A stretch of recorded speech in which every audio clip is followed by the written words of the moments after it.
What's going on, guys, and welcome back to another episode of Career Mode. This is episode number 206, and we start today's episode off by offering Vargas a 1-year extension to his current contract. As I mentioned in the last episode, I was always going to do this just to make sure he wouldn't leave the club on a free transfer in January. I didn't mind possibly not giving him a new contract and letting him leave for free because he is on 110 grand a week and he wants 20 grand a week extra, which is kind of frustrating having to pay that, but because we want to sell him anyway, I guess I'm sort of just thinking about the bigger picture here. You know, we can still get a few million for the guy, even if we got to pay him 20 grand a week extra for the upcoming, 3 or 4 weeks or however long it takes to sell him. And even if he does stay here for the rest of the season, he'll probably leave in the summer transfer window, if not the January one, and we'll sell him then. So we'll still be making a bit more of a profit on the guy. We just won't let him go for free, and we'll still have him for the rest of the season if he does stay here. So at the end of the day, a 1-year extension, it's not too long, and I'm okay with that. Still, we take on Porto for the first game of today's episode here. Of course, in the Champions League group stage final game. Coming into this game away in Portugal, we had to win to make sure we top the group. A draw wouldn't be enough, even though we were guaranteed to be going through anyway, regardless of what happens in the game against Sevilla versus Genk. And Porto did take the lead through Carlos Eduardo. Szczesny came back in goal for this game.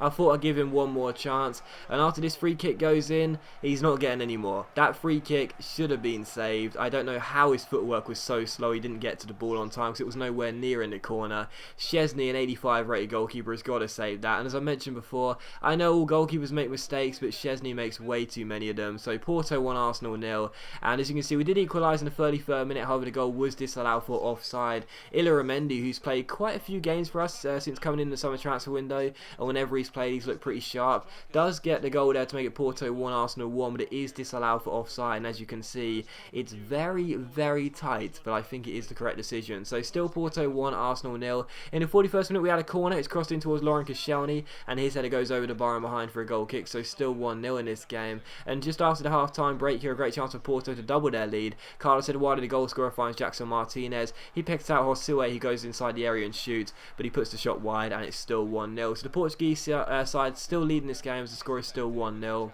But in the 57th minute here, Lazzarini picks the ball up for us and plays it forward towards Vargas. Vargas flicks it on and finds Danny Welbeck here. Welbeck takes it round Carlos Eduardo with the fake shot. He's got a man out wide, but instead he finds Odibarjo. He plays it back to Welbeck. Welbeck into Vargas, and he's just been given a new contract offer, and he makes it Porto 1, Arsenal 1. So Vargas came off the bench at half-time, equalises for us on the night, and of course we'd still need one more goal to make sure we could win this game, but even so, we're back on level terms now. Really nice goal as well. Odibarjo to Welbeck to Vargas, and Vargas finds the back of the net. So nice finish there, and it's Porto 1, Arsenal 1, and we are back on level terms. But we were chasing the game for the majority of the second half, but couldn't really do much. Porto kept on retaining possession. We couldn't get the ball off them. There was a prime example there, Koscielny making the challenge, but not failing to keep holding the ball. And eventually, as this cross comes in, Kagan-Holland mistimes his jump. Martinez flicks it on. Brahimi makes it 2-1, and the game is over. So Porto 2, Arsenal 1.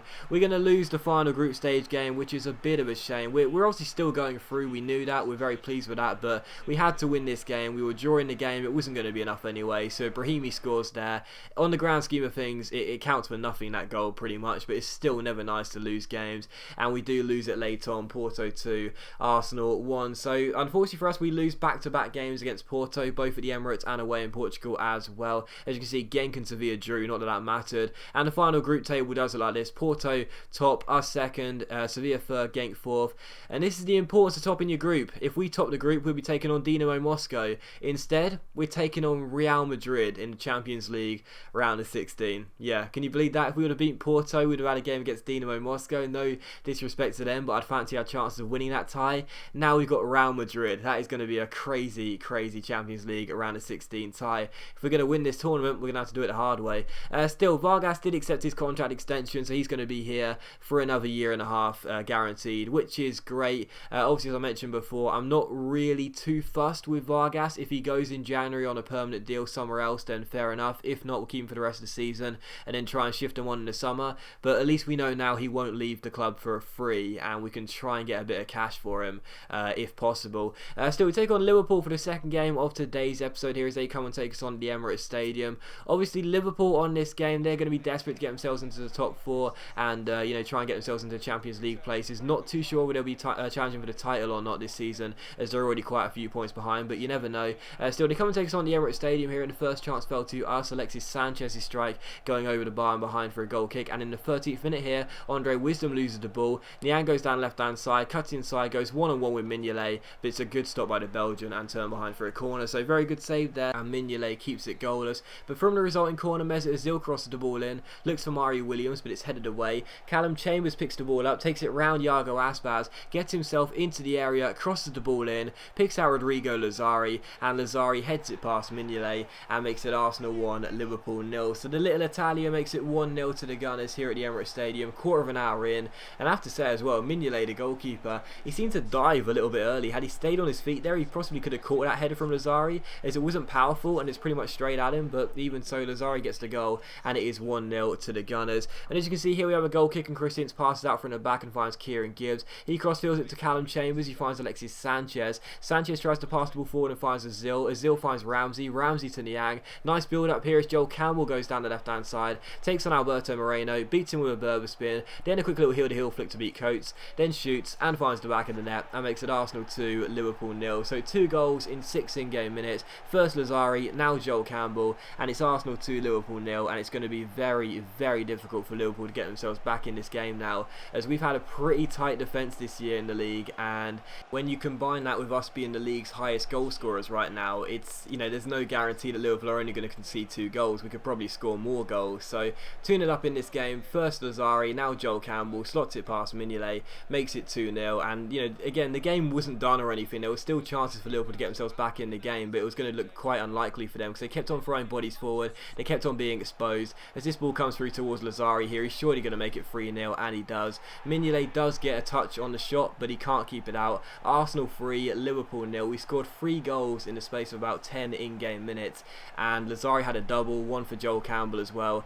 and Liverpool just couldn't defend really. I mean, this team is just so full of goals. I absolutely love it. Campbell and Sanchez on the wings are so effective on both sides of the pitch.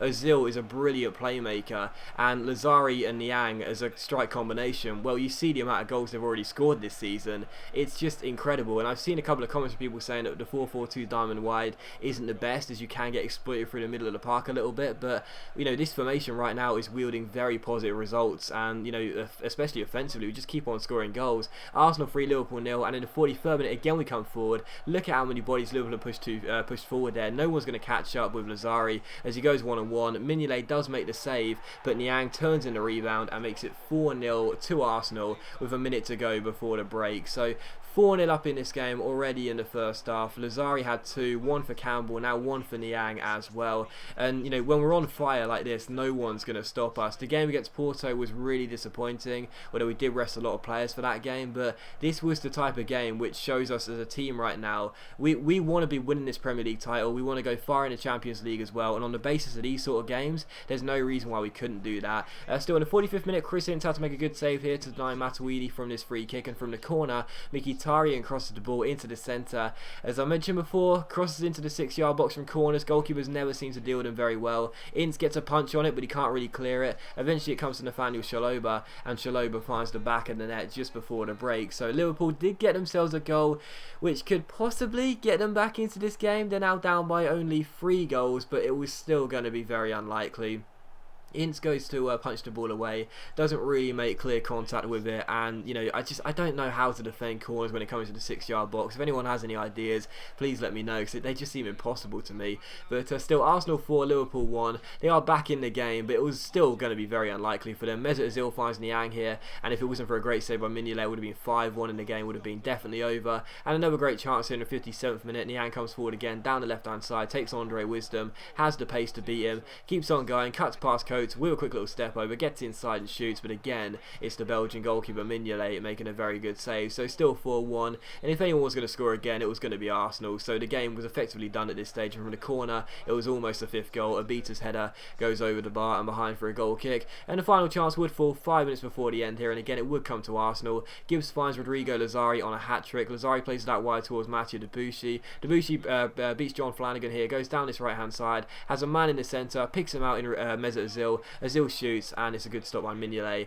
and it's cleared away. But it was how the game would finish, 4-1 against Liverpool. Fantastic result for us there. Yes, disappointed to lose the game against Porto. Yes, disappointed to finish second and now sit up around a 16 Champions League tie against Real Madrid. But in the league, things are going fantastically well, and right now it's going to be very difficult for any team to stop us. But as always, guys, a big thank you for watching the video. Really hope you have enjoyed it. If you have enjoyed the episode, please leave a like, and I'll see you for the next episode of Career Mode very soon.